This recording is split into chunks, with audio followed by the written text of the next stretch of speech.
Salve, salve, nação rubro-negra, muito bom dia, sejam todos muito bem-vindos ao canal Marquinhos Fla Assunção. Nós estamos chegando na manhã dessa quinta-feira para trazer todas as informações e repercutir todas as notícias do rubro-negro mais querido do Brasil e do mundo, o Clube de Regatas do Flamengo. Inicialmente eu pediria a você que se inscrevesse no canal, que deixasse o like, que compartilhasse os conteúdos nas suas redes sociais e que também você ativasse o sininho das notificações para que o YouTube possa notificá-lo de tudo que estiver acontecendo de novidade no canal Marquinhos Fla Assunção. Bom, meus amigos, salve, salve nação. Feliz demais pela classificação agora, pela classificação para a final da Copa do Brasil, onde vamos enfrentar o São Paulo nos dias 17 e 24 de setembro, 2 domingos, né? Agora é aprender com os erros, com os momentos difíceis e tentar fazer o máximo que restar, que resta, né? Título na Copa do Brasil é a melhor e é também a melhor colocação no Campeonato Brasileiro. Eu, como sou um bom otimista, eu ainda acredito que o Flamengo possa sim buscar esse Campeonato Brasileiro. É utopia? Pode até ser. Mas, enquanto eu, como gosto dos números, enquanto a matemática me disser que é possível, eu vou acreditar. Flamengo e Grêmio jogaram para o Flamengo 1, Grêmio 0, jogaram para um grande público no Maracanã. O público presente foi de 65.310 torcedores e o público pagante de 60.112 torcedores, que proporcionaram uma renda de R$ 8.774.612,50. Pela 12ª vez consecutiva, o Flamengo joga no Maracanã para um público superior a 60 mil pessoas. Isso nunca foi uma torcida, isso é muito mais uma nação, né? Agora, meus amigos, nós faremos uma breve análise do que foi a partida entre Flamengo 1, Grêmio 0, partida essa, vitória essa que nos levou à finalíssima da Copa do Brasil contra o São Paulo, que mais cedo venceu o Corinthians por 2-0 no jogo de volta. Bom, para falar do jogo, Flamengo e Grêmio começaram o confronto bem cautelosos, né? Porém, uma característica no time do Flamengo nos chamou a atenção: a vontade, a determinação. Isso nos chamou, que era uma das coisas que a torcida estava reclamando muito em jogos anteriores, que a gente não via a vontade dos jogadores do Flamengo em bater de frente com o adversário, né? O time correu ontem, o time correu muito. O Flamengo foi o primeiro a tomar a iniciativa da partida, tanto que logo bem nos primeiros minutos do primeiro tempo, o Flamengo teve uma grande chance de fazer 1-0, não sei se foi com o Gerson, acho que foi com o Gerson, ou se foi com o Bruno Henrique essa grande chance. Mas numa defesa sensacional do goleiro do Grêmio, evitando assim que o Flamengo, apesar ainda com a vantagem de 2-0, pudesse ampliar essa vantagem por 3-0 no agregado, né? Dentro dessa vontade, meus amigos, destacamos de forma positiva as atuações de Guilherme Varela e também de Gerson. Por incrível que pareça, os dois brigões da semana, né? O lateral estava muito bem, jogando muito bem, quando de repente torceu o joelho e teve que sair para entrar Mateuzinho. O que a gente acha é que toda semana deve ter uma briguinha dessa aí, né? Um arranca-rabo desse, porque funcionou. Tanto o Varela jogou bem como nunca tinha jogado no Flamengo, como o Gerson também foi um dos melhores homens em campo ao final da partida. O jogo foi sempre muito parelho, né, pessoal? Mas, diga-se de passagem, as melhores chances e oportunidades de gol foram para o Flamengo. Porém, o placar final do primeiro tempo não saiu do zero. 0-0 Flamengo contra o Grêmio.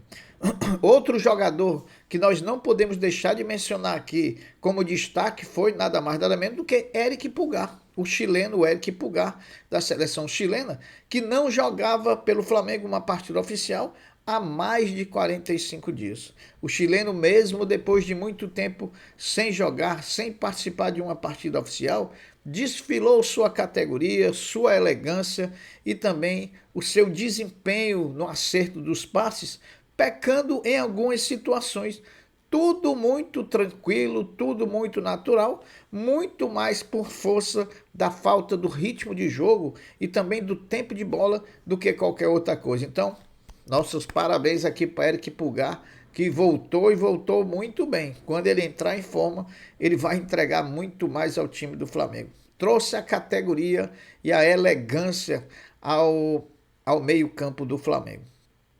Vindo o segundo tempo, meus amigos, São Paulo dessa vez foi assertivo em todas as substituições, né?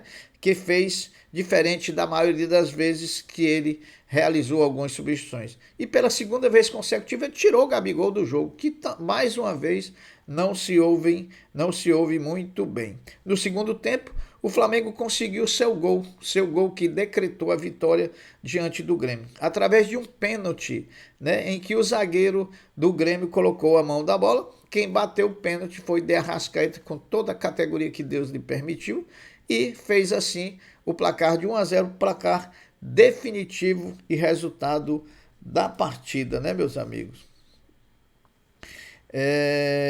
Importante vitória, precisamos espantar a crise.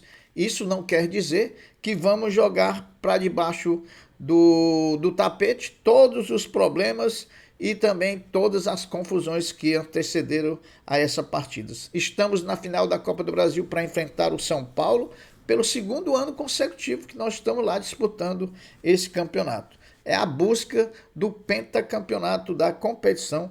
Nós poderemos, se ganharmos esse título, ser o segundo clube que mais venceu Copa do Brasil. Vamos nos igualar ao Grêmio, que nós derrotamos hoje, e vamos ficar a uma conquista do Cruzeiro, o maior vencedor. Flamengo, como premiação pela chegada à final da Copa do Brasil, já garantiu de forma antecipada 30 milhões de reais, que é o valor pago ao vice-campeão, né?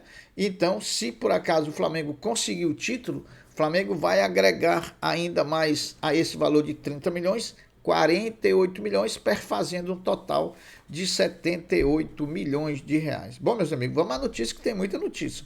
O Palmeiras venceu o Corinthians mais uma vez e se juntou, esse aqui é do Sub-20, hein, pessoal? Palmeiras venceu o Corinthians mais uma vez e se juntou ao Flamengo para fazerem a final do Brasileiro Sub-20, né? Que tem data marcada pela CBF para o dia 8 de setembro, uma sexta-feira, sem horário e local definidos. Até porque o regulamento da competição indica jogo único e que é o primeiro critério para que possa ser determinado quem vai ter o mando de campo, se Palmeiras ou Cruzeiro, é o total de pontos acumulados na competição durante todas as fases, né? E nesse caso eu fiz o levantamento, o Flamengo acumula desde o início da competição do Brasileiro Sub-20 30 pontos e contra 28 do Palmeiras, portanto, vamos aguardar a CBF se manifestar oficialmente, mas tudo leva a crer que a decisão do Brasileiro Sub-20 entre Flamengo e Palmeiras vai ser disputada no Rio de Janeiro como mando do Flamengo. O Flamengo, que ao iniciar o jogo de ontem contra o Grêmio, tinha 4 jogadores pendurados pelo cartão amarelo. Eram eles Davi Luiz, que não jogou, continua pendurado. Alan, que jogou, mas não tomou cartão, continua pendurado. Ayrton Lucas, que também não jogou, continua pendurado. E Gabigol, que também jogou, mas não levou cartão. Então, o Flamengo leva para a primeira partida da final esses quatro pendurados, e eu vou analisar se tem mais alguns que receberam cartão perfazendo 2, ficando aí pendurados, né? Ontem, meus amigos, o Mengão Sub-17 entrou em campo para mais uma partida pelo Campeonato Brasileiro da categoria. Enfrentou o Bragantino lá em Bragança Paulista e empatou por 1-1. O Flamengo, nesse momento, ocupa a 3ª posição do Grupo A da competição. Meus amigos, vai começar o segundo turno do Brasileiro e o Flamengo vai a Curitiba enfrentar o Coritiba no próximo domingo, às 16 horas. Lógico, esse horário deve ser jogo da TV aberta pela Globo. Veja agora os números definitivos do Flamengo no primeiro turno do Campeonato Brasileiro. Posição, 4º lugar. Ataque, é o 3º melhor ataque da competição, ficando atrás do Botafogo. O Flamengo tem 31 gols, o Botafogo tem 35 e o Palmeiras tem 34. A defesa é a 14ª pior defesa do campeonato, com 24 gols sofridos. Como mandante, o Flamengo venceu 5 vitórias, 3 empates e 1 derrota. Como visitante, foram 4 vitórias, 4 derrotas e 2 empates, né?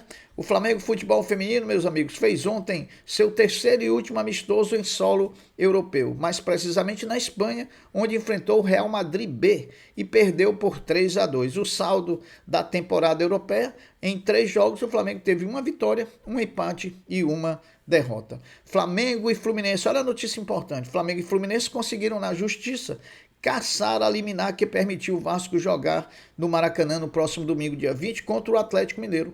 A decisão se fundamentou na preservação do gramado e que também na cidade do Rio de Janeiro ainda há outros estádios que podem absorver o jogo do Vasco. O Vasco vai recorrer da decisão. Ao terminar o primeiro turno do Campeonato Brasileiro, o Flamengo só tem um representante na seleção do campeonato referente ao turno. O prêmio Bola de Prata da ESPN elencou apenas Arrascaeta do rubro-negro como um dos melhores do primeiro turno. O Tribunal de Contas do Rio de Janeiro, meus amigos, coloca na pauta na próxima quarta-feira, dia 23, a análise da licitação do Maracanã. A análise será feita em plenário e ela irá avaliar as respostas do governo do estado sobre a licitação do Maracanã impostas pelo Tribunal de Contas. O Tribunal de Contas precisa dar o sinal verde para que o governo do estado possa avançar definitivamente na licitação do Maracanã. Bom, em meio às disputas das semifinais da Copa do Brasil que definiram como finalistas da Copa do Brasil Flamengo e São Paulo, a CBF já definiu as 2 datas da decisão da realização das finais. Serão jogadas nos dias 17 e 24 de setembro, jogo que serão realizados em 2 domingos, né? Com transmissão da TV Globo, do Sport TV e também da Globoplay. Bom, o primeiro turno do Campeonato Brasileiro, que terminou ontem com a vitória do Atlético Paranaense sobre o Cuiabá, teve recorde de público na primeira metade do campeonato. A média de público foi recorde, foi superior a 27 mil torcedores em média por partida. Se individualizarmos essa média por time, o Flamengo foi o grande time com a maior média durante todo o campeonato, com 54.668 torcedores de média, o que dá o dobro da média do campeonato brasileiro. Bom, meus amigos rubro-negros, o terceiro uniforme do Flamengo está próximo de ser lançado, né? Com informação trazida pelo jornalista e youtuber Paparazzo Rubro-Negro, o novo manto sagrado estará disponível para comercialização a partir do dia 6 de setembro. Outra situação que nos chamou a atenção no jogo de ontem, nossos amigos, foi contra o Grêmio, foi a atitude de todos os jogadores na hora que saiu o gol do Flamengo em comemorar juntamente com o treinador Jorge Sampaoli, o que não dá a entender que o grupo não está contra o treinador. Surpreendeu a todo mundo esse tipo de atitude dos jogadores do Flamengo. Bom, as notícias foram essas, eu vou ficando por aqui, deixando um até breve, um até logo, dizendo fiquem todos com Deus, porque eu sempre estou com ele. Saudações rubro-negras. Fui!